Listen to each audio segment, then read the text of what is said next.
고 한쪽에는 깨진 유리 조각이 쌓여 있습니다. TV는 부서졌고 성한 물건을 찾는 게 힘들 정도인데요. 한 달여 만에 집에 돌아왔더니 이렇게 난장판이 됐다고 합니다. 대체 그동안 이 집에서 무슨 일이 벌어진 걸까요? 자, 가족 여러분, 이번 사건 말이죠. 진짜 보고 나시면, 야, 요즘 10대들이 이 정도로 막 가는구나 하실 겁니다.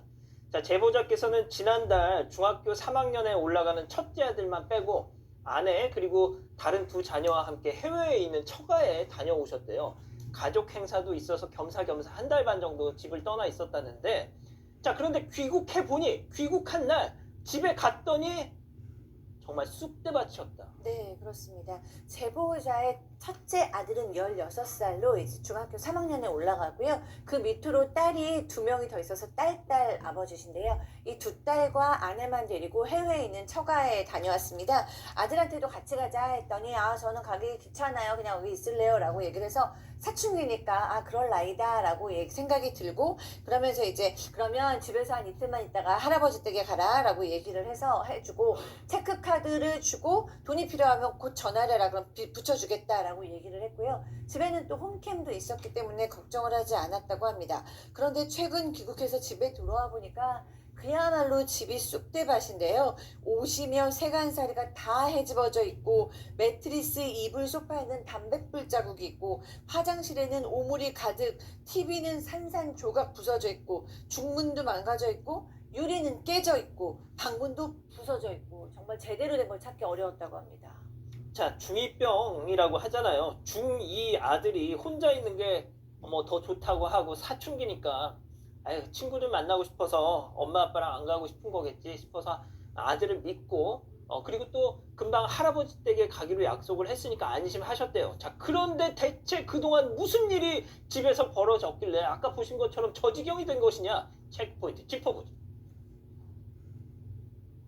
그들만의 아지트, 아버님 얘기 직접 들어보시죠. 이게 상상이 안 가는 게 원래는 이 친구들 다 아는 애들이거든요. 저희랑 다 친구였거든요. 그러니까 제 얼굴을 알아요. 그 친구들이 다. 그러니까 친구 부모님이잖아요. 근데 오줌 싸놓고 뭐 와이프 물건이나 제 물건들 다 팔고 진짜 장난이 아니에요. 진짜. 동네에 그냥 저희 집 물건들이 그냥 돌아다니죠. 보드도 이렇게는 안 하는데 집을 완전히 이렇게까지 한 가정을 거덜낼 수가 있나 싶네요. 진짜.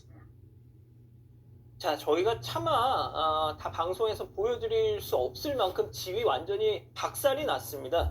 자, 아버님 말씀처럼 도둑도 이렇게는 안 할 것 같은데요. 네, 맞습니다. 아들은 처음에 할아버지 댁에 바로 가려고 했는데 버스표를 구하지 못해서 못 갔다고 합니다. 그래서 집에 며칠 있었는데 친구들이 집이 비어있다는 사실을 알게 됐고 처음에는 몇 명씩 와서 놀다 가는 정도였다고 합니다. 그런데 그중에 아버지도 얼굴을 아는 친구들이 집에 와서 지냈고 술을 마시고 집안 곳곳을 망가뜨리는 일이 생긴 겁니다. 이 집에 있는 숟가락 하나도 멀쩡한 게 없었다고 하고요. 또 아기 장난감도 다 망가졌다고 합니다.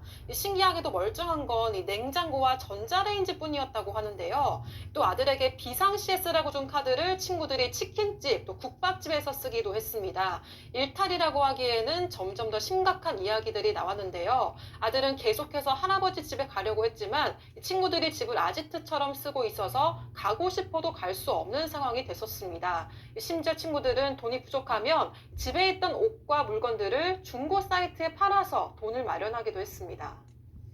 자, 여기까지만 들어보시면 제보자도 참 아들 잘 키웠네. 왜 이걸 제보를 했어? 이렇게 생각하실 수 있는데요. 자, 들으신 것처럼 물건을 이 아들의 친구들이 마음대로 갖다 팔기까지 했다는데 도대체 왜? 그렇습니다. 아버지께서 이제 아들 친구들한테 왜 그러냐 물어봤더니 그거 장난이라고 말했다고 합니다. 그런데 장난으로 보기 들은 심각하기 때문에 너무가 어이가 없었던 것인데요. 그리고 이 집에는 여러 친구들이 드나들었고 집에 이제 홈캠을 설치했습니다. 근데 홈캠도 코드가 빠졌을 뿐만 아니라 홈캠이 망가져 있는 거예요. 부셔버렸던 것이죠. 그래서 언제 누가 무엇을 어떻게 왜 부셨는지 일일이 알 수 없기 때문에 문제가 됐던 것인데요. 그나마 이제 잘못을 인정하는 친구는 절반 정도가 되는데 나머지 친구들은 이 반성조차도 안 하고 있다는 겁니다. 그러니까 아버지에 따르게 되면 이 아들은 체력도 좋고 운동도 잘하기 때문에 다른 친구들한테 맞거나 피해를 보지 않는 상황인데 이 아들이 문제가 있습니다. 너무 착하고 순진해요. 그러니까 그 친구들이 이제 이렇게 한번 침을 뱉거나 때린다 하더라도 또 뭐 입 심부름 시켜도 그걸 따라주기 때문에 아마 처음에는 장난일지 모르겠지만 점점 수위가 올라가면서 이 아들 그리고 집이 이렇게 피해 보지 않았나 이렇게 생각하고 있다고 합니다. 자, 지금부터가 중요합니다. 아버님 얘기 더 들어보시죠. 학생이니까 사춘기가 친구들이랑 몰래 놀려고 났나 보다 하고 그냥 그렇게 그냥 생각을 하고 그냥 넘어갔더니요. 제가 지금 솔직히 선생님 지금 꿈을 꾸고 있는 거죠. 제가 솔직히 저도 뭐 학창 시절에 있었지만 뭐 친구 집 가서 술도 몰래 먹고 놀고 그럴 수는 있다고 생각은 하는데 남자애들이라면은 이해는 할 수 있지만 이렇게 의도적으로 와서 애를 패고 폭력으로 패고 침수시키고 돈 뺏고 자고 있으면은 집에서 애들이 비건 피고 들어가서 담배 사려고 얼굴 때리고 발로 밟는 게 말이 안 되잖아요. 내가 한 달 동안 얼마나 이게 정서적으로 지금 힘들었을지 지금 가늠이 안 되는데 이게 지금 그렇습니다. 이 아드님이 지금 괴롭힘을 당하고 있었던 거예요. 그렇죠. 결국은요. 아들 이야기도 좀 들어봤고요. 옆에 있는 다른 친구들 이야기 들어보고 지금 영상도 지금 나오고 있죠. 영상 증언들을 종합해 보면 학대라든지 친구들한테 괴롭힘을 당했던 모습들이 보이고 있습니다. 주로 돈을 좀 부여오라고 협박을 좀 했던 것 같고요. 지금 위통을 벗고 있는 친구가 아드님이에요. 아들이고요. 옆에 괴롭히는 사람이 친구로 뺨도 때리는 모습도 지금 보이죠. 부모님한테 식비로 받은 돈 한 5, 60만 원 가량을 다 뺏겼다는 것도 있다고 합니다. 돈 많이 쓴다고 좀 부모님이 좀 아버님을 혼냈던 것 같아요. 그게 좀 가슴이 아프다 하는데 엽기행동 이런 겁니다. 신용카드 빼앗아서 무단 사용하고요. 집에 있는 물건도 중고 판매를 하고 물건 던지고 특히 지속적으로 폭행하면서 돈 요구했던 거 이게 가장 크다고 합니다. 자, 이 아버님이 귀국하자마자 저 상황을 다 목격을 하시고 너무 놀라서 저희한테 제보를 주신 건데 지금 정확한 피해 규모를 확인하는데도 어려운 상황이라고 그러시네요. 네, 그렇습니다. 지금 이제 살고 계신 집이 월세인데 이번 달 말에 계약이 끝난대요. 그런데 집을 너무 많이 엉망으로 만들어줘야 나서 지금 물어줘야 되는 돈들이 있는 거예요. 천장, 벽, 문짝 수리비만 1,500만 원 정도가 나왔다고 하고요.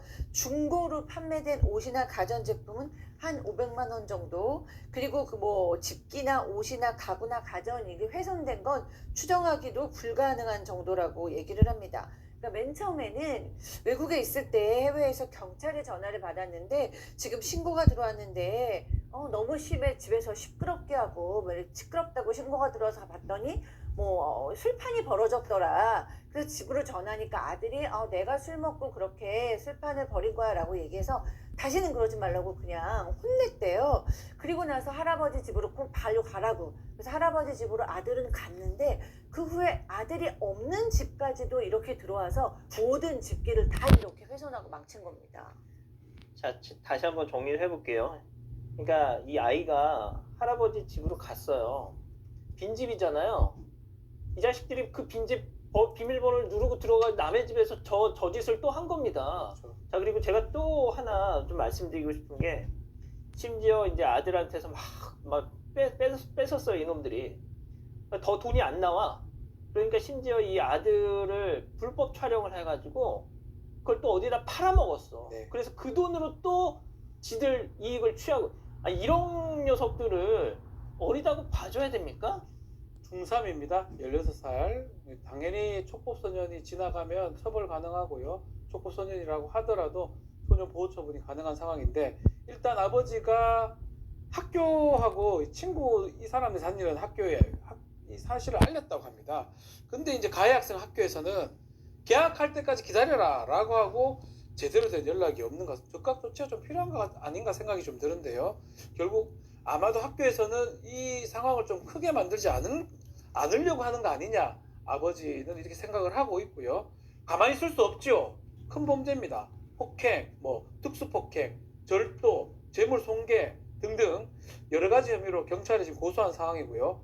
피해자 조사, 고소인이죠. 이 아이 조사는 마친 상황이고, 이건 형사처벌도 가능하지만 민사도 가능합니다. 피해가 엄청 많잖아요.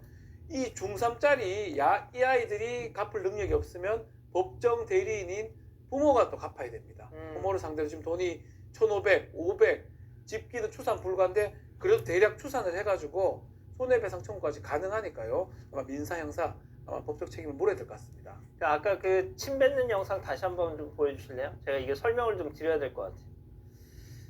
자, 보여주세요. 영상 좀. 예.